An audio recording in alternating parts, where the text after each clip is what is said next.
President of Obstetricians and Gynecologists. Thank you, Alice. And I'm really delighted to join this meeting. I think I would like to start by giving you my view on why I think this is really important, and really important topic for us.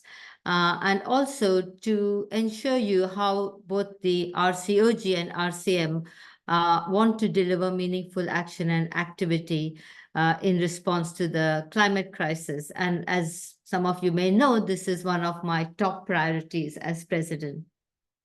Well, personally, I find it impossible to ignore the mounting number of record warmest months and seasons which are coming earlier, as well as nature loss and pollution. You just have to open a paper, switch on your television, and you see it over there.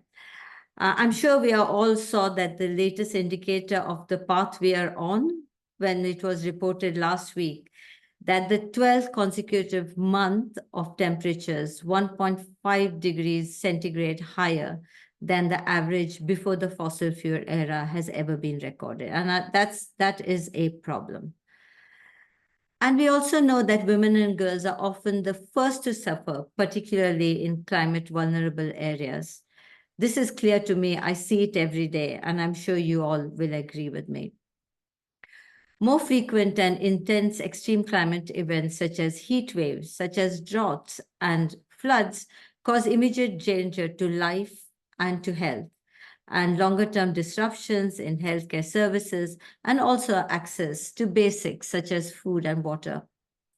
And we know it causes displacement, and when displacement occurs, about 85% is usually women and girls.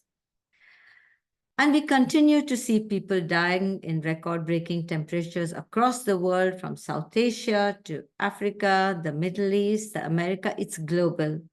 There are unprecedented flooding in parts of Europe, and the earliest ever Category 5 hurricane in the Caribbean, which we all heard about recently. So it's hugely important that we as colleges face the risks, call out those who refuse to act, and relentlessly talk about the real life impacts on women's life. There's clear evidence that we are all going to see some huge changes in our lives over the next few years if this global warming is to get back to below 1.5 or even 2 degrees above pre-industrial levels. And this was set out in the Paris Agreement. This applies to the health system, with the NHS setting ambitious net zero goals for the coming months.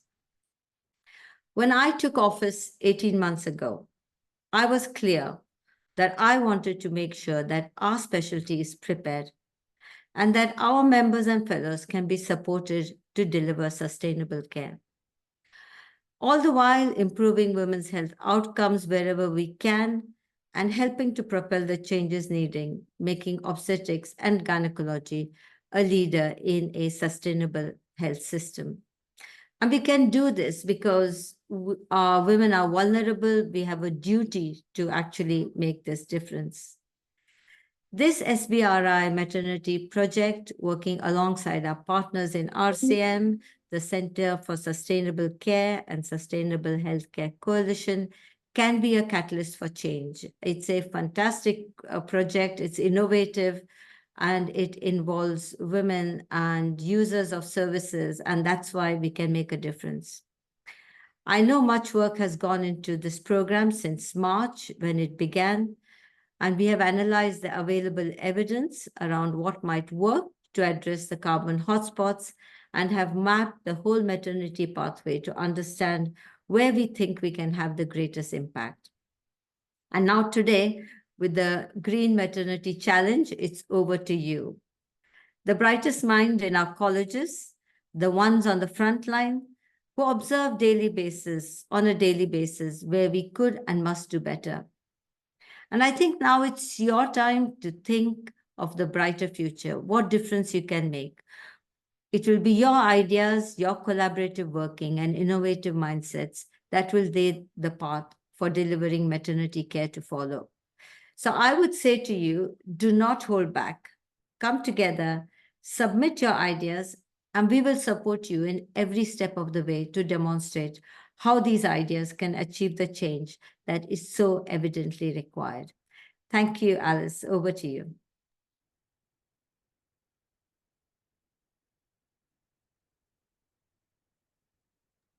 You're on mute, You're Alice. muted. Classic. Okay, thank you very much, Ms. Tacker. So I'd like to introduce you now to Jill Walton, who's the Chief Executive of the Royal College of Midwives. Thank you, Jill. Thank you very much. And I'm going to share my screen if I can. Can everybody see my screen? Yes, that's great. Right, let me just get it on slideshow.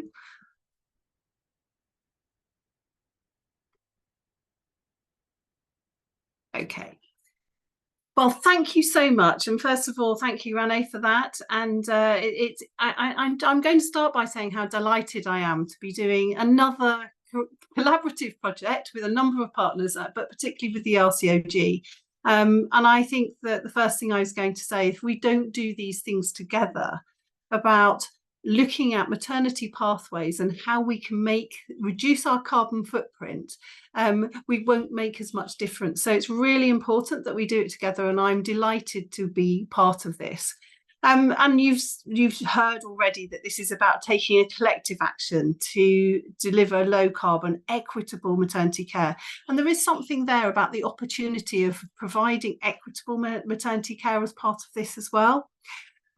This is a year-long project, and it's going to give us lots of opportunity.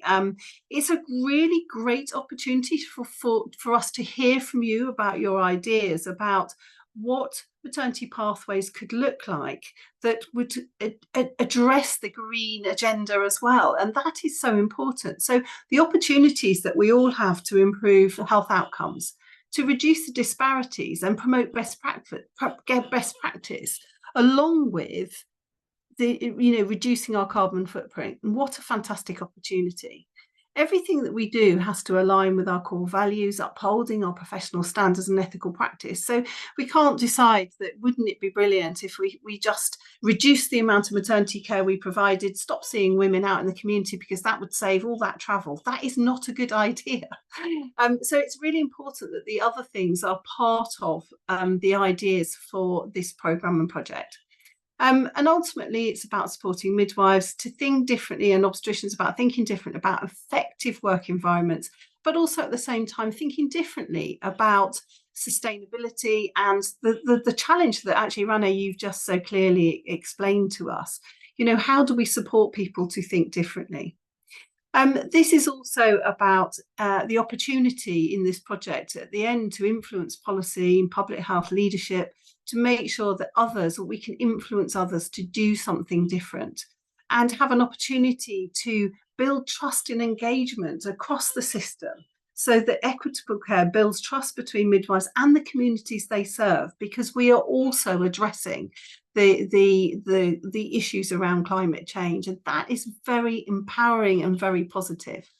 And then in the long term, be able to be adaptable for the future. What the future challenge is going to be, and if we don't address climate change, what impact could that have on future generations? And it's so important for all of us to be thinking long term. So it really is about getting that balance in this project. The health benefits, not just for maternity services, but whole communities, the economic benefits, reducing healthcare costs, but ultimately, what is the environmental impact of maternity services, and what is it is all of our responsibility, our ethical responsibility, to influence climate change and make it better. We're really committed to this programme as the Royal College of Midwives. In fact, this year, the International Confederation of Midwives had sustainability as their key and core message. So incorporating sustainability and equity into maternity care really ensures that holistic approach that benefits individuals and society, but also is promoting healthy pregnancies, births, and the long-term outcomes. And it is all a very positive thing to do. So we totally support it. Thank you very much.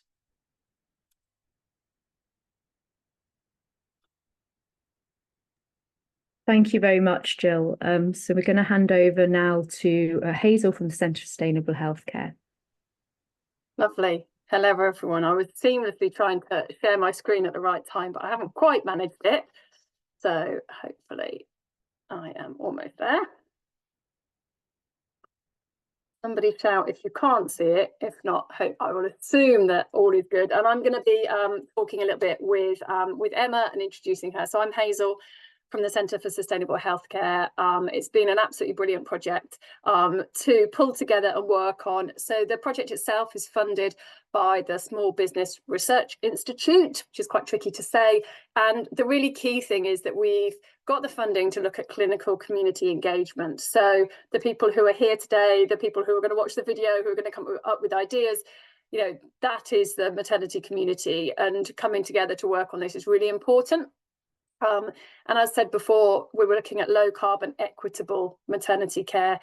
We want there to be improved maternity outcomes and experiences for people, more equitable care, lower carbon care, and also cohesion around some shared goals so that everyone is working from the same hymn sheet, so to speak. So a little bit about the project. We've seen a little bit of the partners involved. Alice, who's here today, is one of our key advisors, along with Angie and Joe, who've been absolutely amazing. I'm sure they're so high profile. I'm sure you've all met them before, and they've really steered us well. So thanks to all the project partners. It's been great to work together. So a little bit about what we've been doing. So the first thing that was really, really important was to recruit and involve a lived experience group. And Emma, who's chairing the group, I'm going to hand over to in a minute, and she's going to talk more about that. But that's been a really key, important part and has brought a huge amount of value. We then spent some time mapping and analysing the maternity pathway, identifying hotspots for carbon inequity, and agreeing some target areas. And it's today that we are unveiling those target areas, so excited about that. This will lead on to a Green Maternity Challenge, which my colleague Rachel is going to talk about, which is about how we take these target areas and these challenges and what we can do on the ground. So we're all about doing at the Centre for Sustainable Healthcare. Policy and education is great and all very well, but we like to help people do things on the ground and learn the difference that every single clinician, midwife, service user themselves, that all the difference we can make. So very excited about that happening. And then throughout the project, we're looking at how we can bring everyone together, spread the learning. We've already got huge amounts of learning from the project. So hopefully there'll be lots of events like this to get everyone involved. So I'm going to hand over to Emma to talk a little bit about the lived experience group and what they've brought to the project. Thank you, Hazel, and hi everyone. So yeah, my name's Emma Crooks, and I also sit on the Women's Network at the Royal College of Obstetricians and Gynecologists. So just to say that our lived experience group, it has truly been the heart of this project, and I think sometimes there was maybe a little bit of surprise amongst us that, you know, there was this many service users that were really interested in this. So looking at a general quality improvement project, we'd look at economical benefits, legalities, and ethics limitations, equality and equity, outcomes and experiences, including autonomy. And we're looking at all that with a sustainable angle for service users, the trained workforce, and for supportive systems. Thank you. So just to reiterate, I suppose, what Hazel's already said. So Kerry and Sophie at the RCOG have been leading on this. This was literally the very first stage of this project. We recruited 10 lay people with lived experience for the group that I'm chairing, and we've got people from all different backgrounds. I was hoping to have a little picture of us all, but unfortunately we didn't get permission in time for that. But we've got people from all over the UK, lots of different backgrounds. Some of us are pregnant at the minute. I'm chairing it, as I've already said. The thing that we really focused on in our first meeting was ensuring that the target areas and innovations that are identified, that they benefit the whole maternity system. And we've really had a massive focus on not wanting to limit choices. because I think we hear a lot in the news about gas and air, about formula feeding and single-use plastics, and we really didn't want to focus on that and take choices away and exacerbate those health inequalities that are already there. So they were what we were really focusing on. We've been involved throughout, like I've said, and we'll also be shortlisting and judging the projects as well, which is very exciting. And a little plug as well there, just like Alice, for the Women's Health Sustainability Network. So these are just some of the things that we have discussed. We had absolutely amazingly rich conversations in our group, and I know Hazel, and a big shout out to Maddie as well, the clinical fellow. They were so receptive to everything that we said. So just a few things, like I said, because I know we are short on time. So we talked about those pathways where you need enhanced care, that sometimes they can be a bit superfluous, where you might have 3 different appointments over a week, and the travel and the time and the resources that takes for everyone involved. We talked about culturally relevant infant feeding support for those that want it. This links into the bounty packs, where there's a lot of waste, there's a lot of plastic, a lot of it just goes in the bin. So we talked about having things that was more targeted to those local areas and the local populations where trusts are. Listening to women and birthing people and truly co-producing their care with them. That comes into the bit about personalised and accessible care. They're all interlinked, as you can see, so many different things that we talked about. And then a big one for me is incontinence pads. So not only do they mask the reality of healthcare problems for women and people, but the cost that is to the environment. It can take something like 400 years in a landfill. That's how long it's there for. So lots of different ways that we can try and overcome this. Thanks, Hazel. Brilliant, thanks. Now, I'm not going to go into too much carbon detail. We've got a huge amount, and there will be a report that people can access, which is due to be ready, hopefully, the end of the summer, beginning of September. So if you're a carbon geek, then you'll have plenty to dig into. What I know it's quite small print, so I'll just talk about a couple of things. So we looked at some particular pathways. We looked at the individuals as they went through it, and we looked overall in terms of the overall cost. And I think this, as a snapshot, is kind of the most helpful bit of data. So you can see that in orange, that you see in most of the pathways, quite a big amount of the carbon footprint is on patient travel. So that is something that is highlighted in there. The other thing that you can see in a lot of them is the setting. So that's the setting, whether that's an inpatient stay, an outpatient appointment, and there's obviously differences depending on the carbon intensity, depending on where that setting is. So that's a really big one that comes in there. And obviously you can see that Entonox is the big brown one on delivery, which is really, really, really high. Infant feeding is a little bit of a complex one to carbon footprint. If you're, we know the carbon footprint of formula, but if you are breastfeeding, the carbon impact is on the increased nutrition that the person or mother needs to be able to feed, and obviously depending on how they get that nutrition, that footprint would alter. You will see that some of the things that we might think of, blood tests, scans, some of the other things are quite reasonably low. So yeah, hopefully that's of interest there. So what we came up with were what the carbon hotspots were. So the biggest carbon hotspots in the system were the healthcare setting themselves. We all know if people don't go and access healthcare, it's got a lower carbon hotspot. But these appointments are important, and having fewer appointments doesn't necessarily bring better outcomes. So prevention and access to appropriate care at the right time is really important. Entonox itself, very high.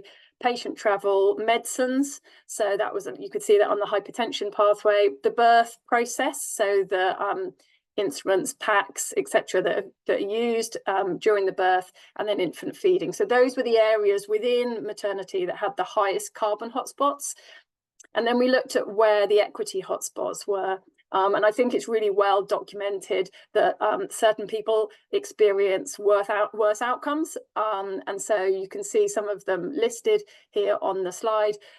We also had really interesting chats with the lived experience group. And one of the things that came up a lot was around transport and accessibility, not having access to a car, and some of the language and cultural barriers. There's some interesting research around access to epidurals, whether they're offered or whether they're accepted by particular people as well. So there was quite a lot in the equity. So what we did as a group is look at the carbon, look at the equity, also look at what was realistic. We know there's some amazing things that are being done with Entonox, with waste capture, with cracking, with reducing leaks, and we are big supporters of that. We can share some links. We've got lots on our website about that. But to be able to do some of those big projects within the capacity of this project is probably not realistic. Most of them take a little bit longer, take more investment. So that's something that we haven't necessarily taken forward, but we do know it's important, and we know there's lots of work being done on it at the moment. So here they are. Here are our target areas. I've got 2 slides on this, but we've got 7 areas. They're not in any particular order, but the first one is around valuing people's time, and this would be people using the system and the staff themselves. The second one is on supporting informed choices, so making sure that people are given the support to make that choice and implement that choice, and that's really important as well. Pelvic health and continence. It has such a lifelong effect, not only on the carbon, but on people's quality of life. So that is something that we think is a real target area, and something that really lends itself to multidisciplinary working, bringing in allied health professionals, primary care, all of the people that need to be involved in long-term health. Infant feeding, and I think it's really important.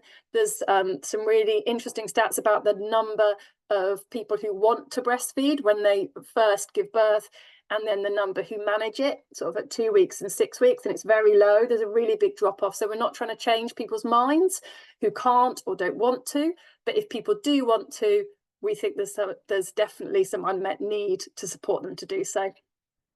Complex pregnancies themselves, and looking at some of the hypertension pathways, etc.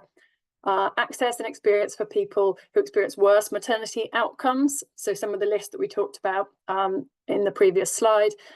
And listening to women and birthing people, really making sure that, that we're involving people in their care. And I've got another slide to give a few examples, because some of that can feel a little bit general or a little bit vague. So a few examples of what we've discussed might be possibilities. So on valuing people's time, delayed discharge, so not for a clinical reason, but for systemic reasons, is something that's really been flagged up as an issue for staff and for the people trying to get home. Scheduling of appointments, sort of location of appointments in terms of travel. So linking in better, the informed choices linking better into local voluntary provision, better access to pain relief, translation services. And also, you know, it was really interesting, the lived experience group was very much about being more explicit about the sustainability, the impact of what's happening and the choices that people can make. And you don't want to make anyone feel guilty and not access the care they need, but actually giving people the information so that they can make their own choices was brought up as being very important. Pelvic health and continence, so perineal care, antenatal information and services. Infant feeding, very much looking at the support that's there for people.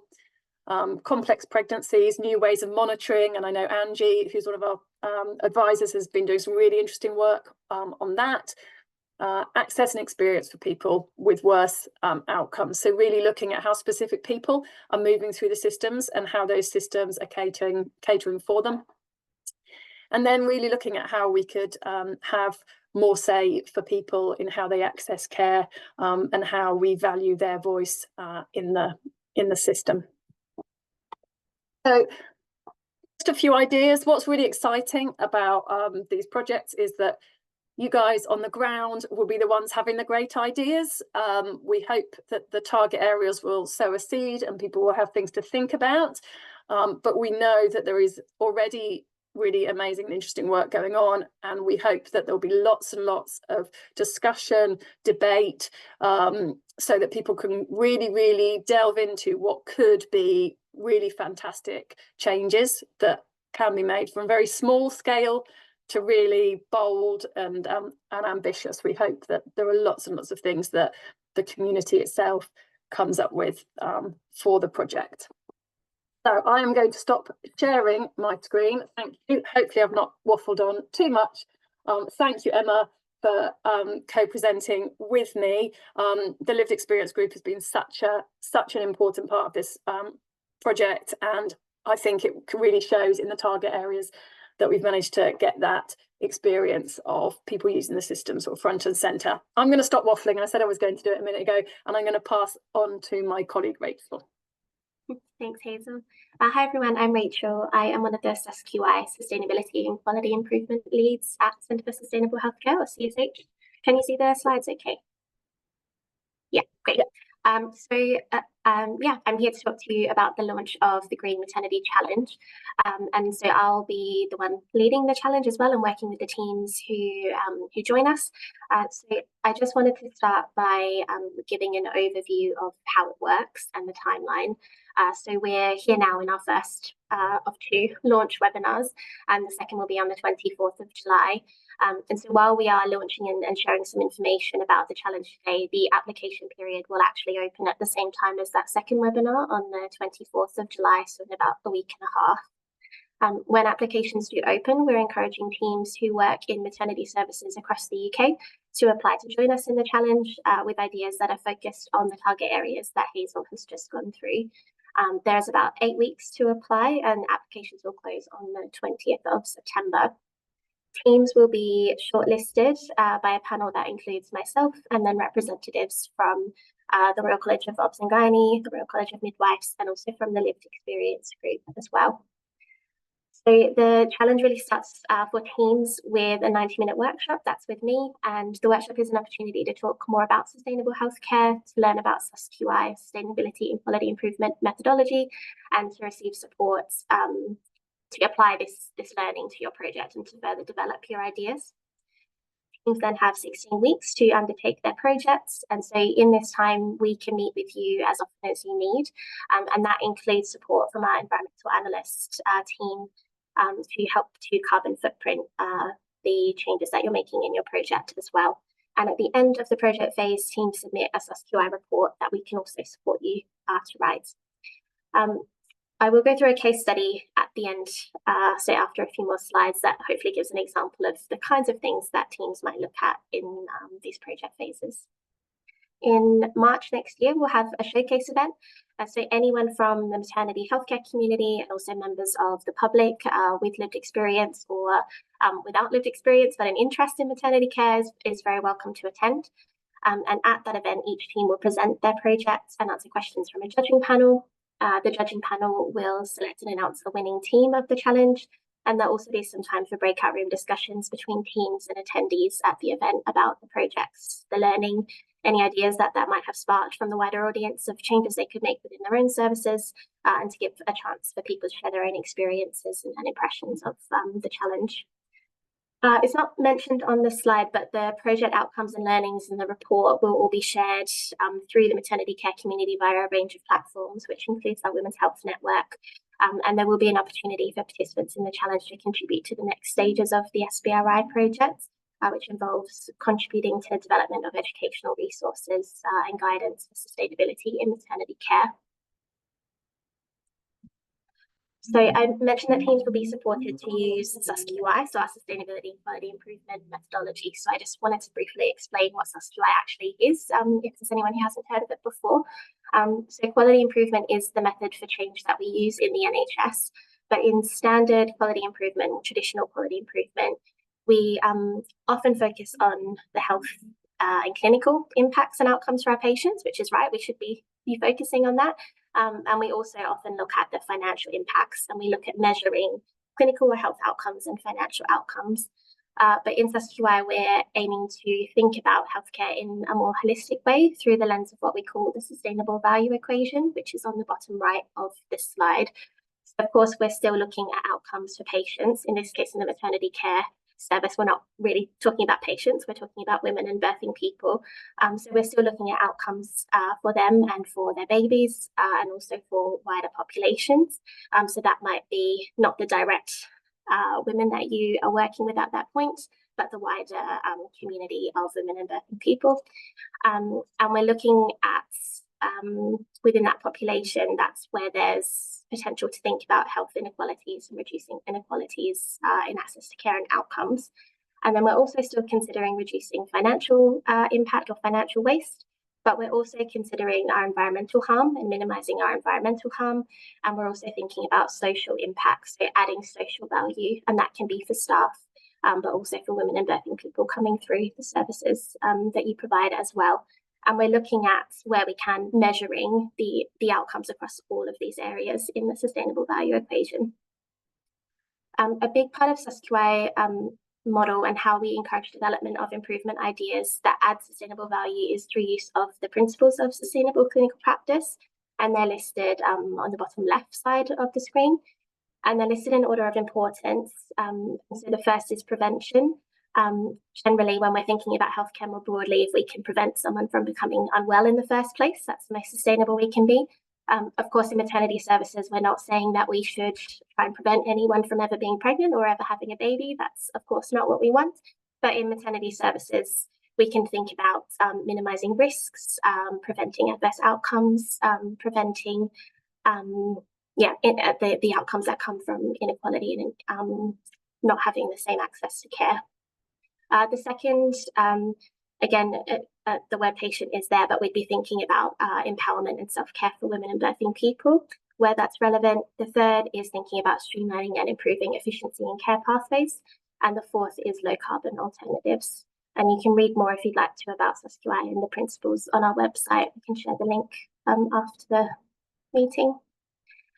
And so lastly, I just wanted to give a really quick example of what SUSQI can look like in practice. And I apologize that this is not a maternity care-based example because we haven't had maternity teams come through our competitions and challenges before. And that's one of the reasons I'm so excited about the challenge as well, so that we will have some really amazing maternity-based projects that we can share. But I hope that even though this is not a maternity-based project, that the concepts are generalizable about understanding how SUSQI can be used and applied. So this project was from a sexual health and HIV service in Northampton, and what they identified was that all of their patients, regardless of the stability of their HIV condition, would come in for a face-to-face appointment every 6 months. And so at this appointment, they would see a consultant, and then they would see a nurse. They would have blood tests taken with the nurse, and then those bloods obviously need to go on to be processed. The results come back, and someone needs to review those results and feed the results back to a patient. And so what they found was that the frequency of this review, so every patient coming every 6 months, was not adding value for a lot of their patients who had been managing their health and HIV condition well, with no changes to their care for several years. So all of the consultants in the county met and agreed a definition of what a very stable patient would look like. And they interviewed 100 patients from the service and asked them what coming less to appointments would mean for them. And this was very positively received by patients. They wanted to come to clinic less often if they didn't need to be there. They didn't feel that that would compromise their care or their health in any way. And so the team created a new annual review pathway, and they started to make joint decisions with patients at their next appointment about firstly identifying if they were eligible to transition, and then if the patient wanted to transition.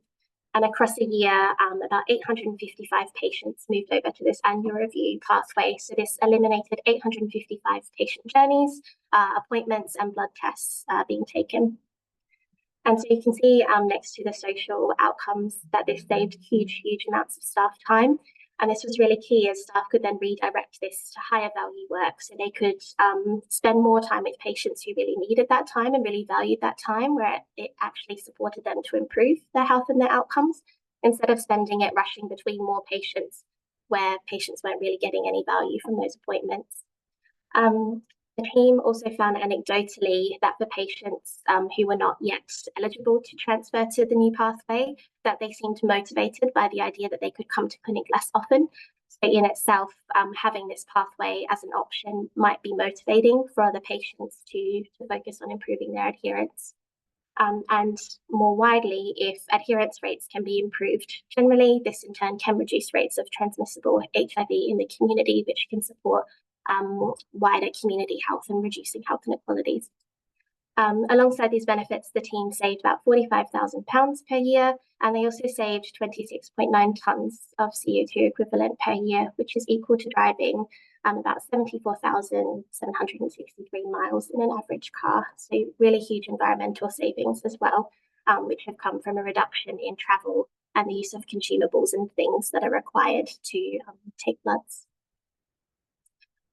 So I hope that that information was helpful as a very quick overview of the challenge and to also help you get a sense of what a SUSQI project can look like.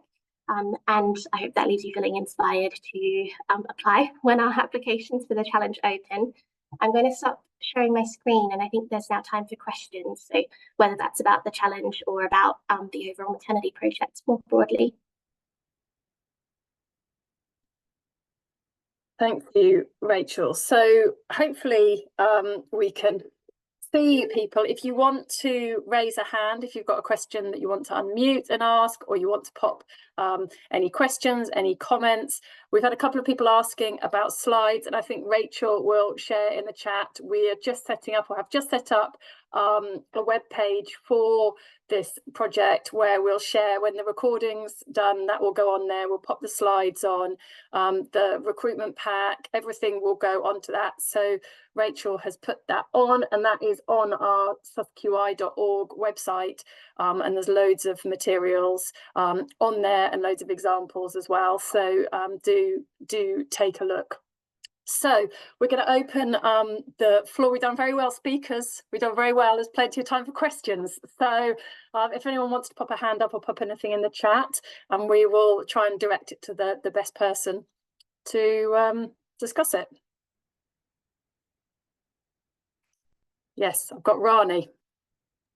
So are we also including anesthetists, obstetric anesthetists, because they have a huge role to play? Have we reached out to them? Rachel, do you want to?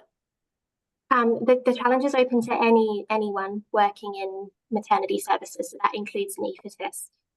That we haven't, I guess technically we haven't reached out to anyone specifically beyond the webinar, but we will have more materials and communications and things going out to reach a wider range of people working in maternity services. So yes.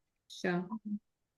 Yeah, we shared this the information for this event on our allied health professionals network and our primary care network, and I think at least another one that I can't remember off the top of my head, but it's been shared. So we'd like everyone, you know, please do share that web page and get everyone and all your colleagues involved.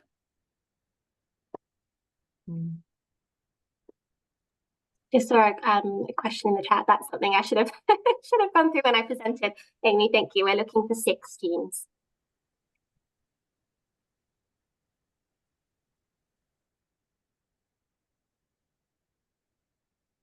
And how will it be presented? Will it be an online where people will be able to view it? The applications? No, when the eventual award will be given. How does everybody get to see that? Yeah, so the showcase event will be a public event online. So anyone who would like to join that is very welcome to join. So the teams will all present their projects. The winning team will be announced there. And then we also share all of the projects through our networks after the events. So anyone would be able to access. We've got some infographics and summaries about the project, but also the more detailed reports that the teams write at the end of the project.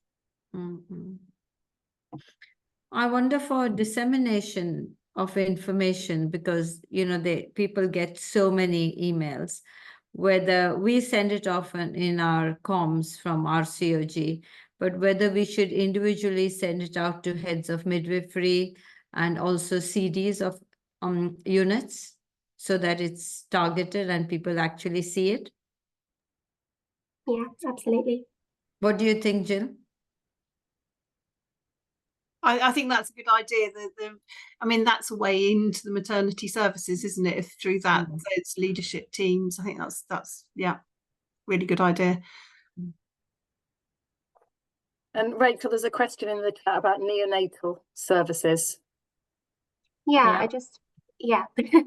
we hadn't discussed including neonatal services before. I don't know, Maddie, if you'd like to comment as well. I think there was a sense that within the key target areas that we were looking more at, I guess, earlier in the pathway.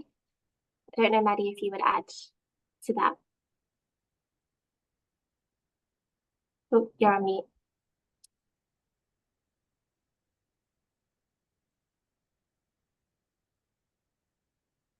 Oh, I don't think Maddie's microphone's working. I think she's writing in the chat. I mean, I think what we should be encouraging is multidisciplinary applications. Yeah, absolutely. So I think when we send out the comms, that should be highlighted. Yeah, and so when we say a team, we are talking usually about a multidisciplinary team. However, having something in that pathway for women and birthing people in common. So a team where maybe one professional is working solely in the neonatal unit and another is working in delivery might not make as much sense to work together and to implement a change compared to members of staff who are working within the same area. Certainly in relation to infant feeding, you can see that there would be role for neonatal involvement in a collaborative kind of project. Yeah, absolutely. Some of the other pathways as well. Yeah, and I think considering there's such a focus on our PPI group, we should encourage them also to have the MVPs, the local MVPs. It would be really good to have them involved as well. Yeah, absolutely. There is a question about involvement with people with lived experience and people who are women and birthing people who are coming through those services around engagement and whether there's agreement from those who are using the services that there is a problem and it's the same problem that teams are applying with. Yeah, there'll be information about that in the applicant package as well. I can see Maddie's put in the chat for neonatal services and staff absolutely can be involved, but the project would need to be in maternity rather than paediatric services. Hopefully that makes sense. And there's a question in the chat around other opportunities to partner with external non-NHS collaborators. Yeah, absolutely. That would be really brilliant. And that really feeds into some of the key target areas that were identified, I think in particular around listening to women. So one of the areas that came out of that from our lived experience group was co-designing services and utilising third sector support as well. So absolutely. And a really, really great question. I'm sure this resonates with lots of people from Hannah around any advice about how to encourage midwifery and obstetric teams to take sustainability seriously. I'm going to hop in to begin with, but then I'm going to pass on to the people who work in this area. I think one of the things that we found and Maddie found doing the literature review is that there hasn't been a lot done in maternity so far around sustainability, and we've had that experience. Like Rachel said, we haven't had teams coming through with maternity projects. We always find that people are much more willing to get involved if they've got an example of what can be done. And I think that's why we're so excited about this project, because once we've got some examples of what can be done, people know, and they know it can be done, and they've got some ideas. And often the things that people want to put forward are things that lots of staff and service users want to do already, because good care is sustainable care, and we know that. So I think we're really hopeful that this project would be a really good kickstart to get everyone really enthusiastic about it. But I will pass on. I don't work in maternity myself, so I'll pass on if anyone else has got some good ideas for on the ground and getting teams involved. I was just going to say for midwives, well, anybody actually, the International Confederation of Midwives have got information about sustainability and reducing carbon footprint, so it's worth looking. So a lot of midwives will have seen that as part of that project this year, but I think programs like this is the opportunity to raise the profile, and that it's everybody's responsibility. And I think some really good examples will hopefully engage people for the future. So I think this is a really, really good start. I would just add to that. Sorry, Hazel. No, go on. I would just add to that. It's building on what Hazel said, that sustainable care is good quality care. What we see from teams coming through a range of services through our competitions and challenges is that there's more stronger engagement from their wider teams when they're framing projects through that lens of sustainable value.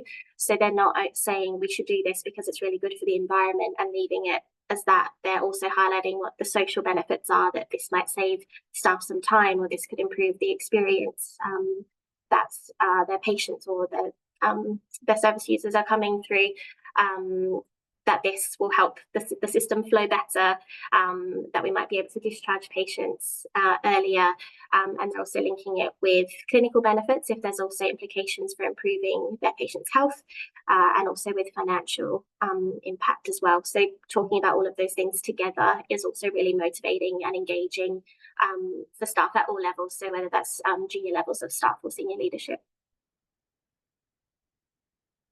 And I can see that Amy and Alice have been bigging up the most recent network event on the Women's Health Network. Was an absolutely brilliant talk around sustainability by Mahmoud Bouta. And I know that I think there is a video coming shortly, or Alice is going to share a link to the video. So the Women's Health Network is an absolutely brilliant place for coming together, hearing what is being done, sharing resources. It's definitely one of our most lively networks we've got, I think, 33 different specialty networks. So that's one of the ones that I would really recommend getting involved with. I'm just going to do a real plug as well in terms of how you can get teams and management on board. We're aware that when people are undertaking these sort of projects, it's on top of an already really busy workload.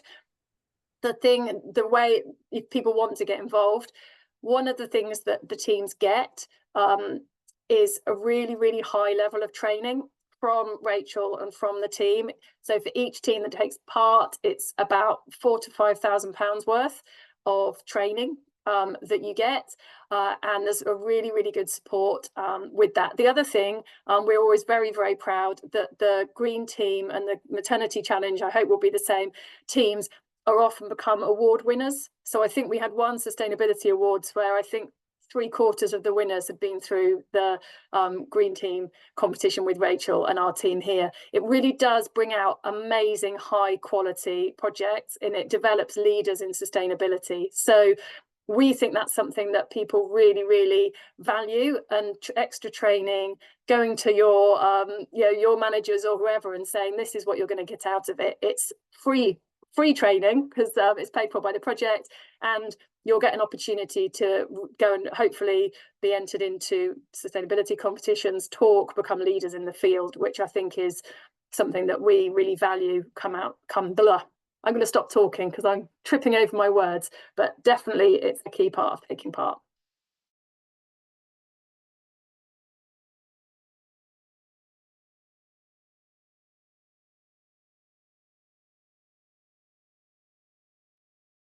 Rachel, can you see anything else in the chat? I'm just a bit behind now.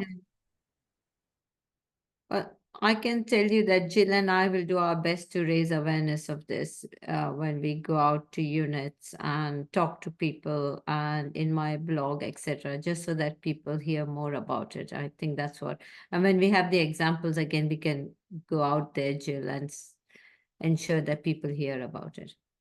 Yeah, definitely. We will do that together, Annie. Yeah.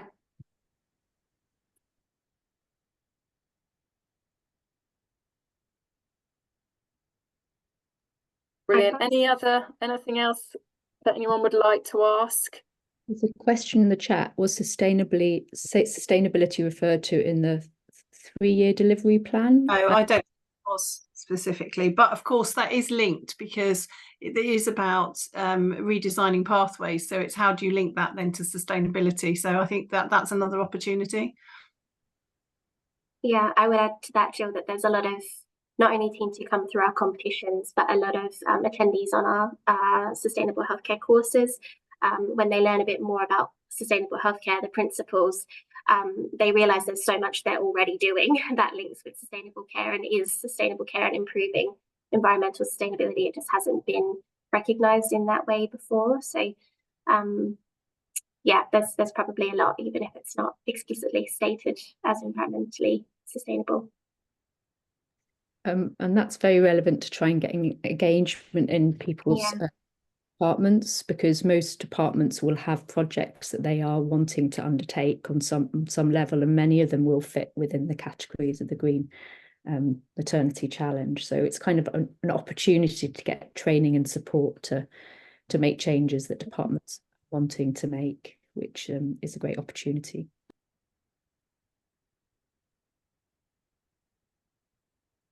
Lovely. Well, I'm going to ask Alice to just do a little bit of a finish up. It's great. I'm seeing lots of people exchange email addresses and get connected in the chat. Please do use, that's kind of the point of the networks, is for all of these conversations, people to put a shout out and say, I want to do this work. Is anyone interested? You know, that sort of thing. So please do sign up. There's a little bit of a delay in terms of getting approved on the network, but I'll try and get the team on it as soon as possible so that you guys can get in. And the resource library there's brilliant as well. So if you do want to be looking for a particular resource and anything, you can search and find case studies, you can find academic papers, really good examples. So do use the resource library. It's free and you don't need to be signed in to use it, although we'd obviously like you to sign in and become a member. Do use it for all the information that it has as well. So Alice, I will pass over to you. Yeah, thank you everyone for great presentations. It's really exciting to know that we're going to have some really good examples of sustainability and equity projects within the maternity, and I'm really excited to see the applications. So yeah, please do share the link to the website and this talk with colleagues, both in your own hospital and other hospitals and teams, so we can try and spread the word and get some really good applications. Do also, I'm just going to bring up my slide for the networks one more time. Do also join the Women's Health Sustainability Network. We've got a number of presentations up on the network, and I will put the a presentation by Prof. Buta up later, which really is a great standalone talk on why sustainability is so important within healthcare. And it's followed on immediately with a project from practice in women's healthcare. So it's a great combination of the wider picture and then the practical changes that people can make on the ground. So again, thank you very much to everyone, and hopefully we'll hear from you all soon and see you on the network. Thank you ever so much. I put my email address in to the chat, so if anyone has anything in particular, Rachel's already put in the website for the page with all the information. Huge thank you to Rani and Jill and all of their teams. It's been amazing to work together, and I think what's so exciting about maternity is that so many people come together, and that causes challenges I know to deliver it, but it also provides great opportunity and strengths. And I think we're really enjoying this project and seeing where we're very excited for the next steps, because we feel there's going to be some amazing examples, and everyone's going to be invited to all of the celebration events and the learning events as we go through the project as well. So I can see Alice has put her email in there as well, and Rachel, who's leading the Green Maternity Challenge. So very hopeful that lots of you will join the network and sign up for the challenge. Thank you. Thank you very much. Thank you. Bye.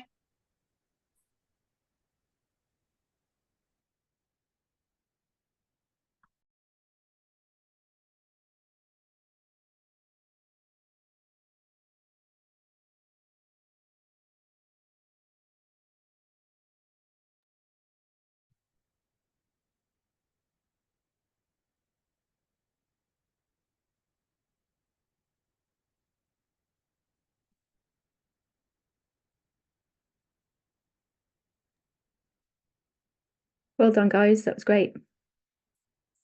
Thanks, Alice. Yeah, it's quite exciting. I hope we get some really good applications. Yeah, same. I feel bad now I didn't respond more enthusiastically about neonatal units.